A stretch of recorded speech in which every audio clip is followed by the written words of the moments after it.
Shy Parvati அம்மா மதுரை மீனாட்சி முக்கால் சத்தியம் ஆந்திரா கர்நாடகாவிலிருந்து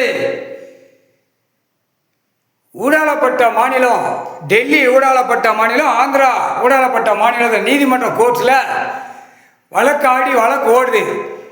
எல்லா மாநிலமும் தமிழ்நாடு மாநிலம் போட்டாச்சு, டெல்லி மாநிலம் போட்டாச்சு. இப்போ ஊடாளப்பட்ட மாநிலத்தில் நீதிமன்ற கோர்ட்டில் வழக்கு ஓடுது.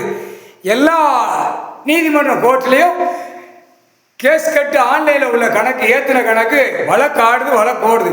தப்புக்கு தண்டனை வாங்காமல் 20 வருஷம் 15 வருஷம் 10 வருஷம் 5 வருஷம் 30 வருஷமாக காலம் ரெண்டையும் பிளந்து போகிறான் மாநில பிறவி ஆணும் பெண்ணும். ஊடாளப்பட்ட மாநிலத்தில் கேஸ் கட்ட கணக்கு பார்க்க கரெக்டாக 2 செயலரை தமிழ்நாட்டில் திருவண்ணாமலை சதுரகிரி 2லுமே கணக்கு போட்டு எழுதிட்டார். முக்கால் சத்தியம்.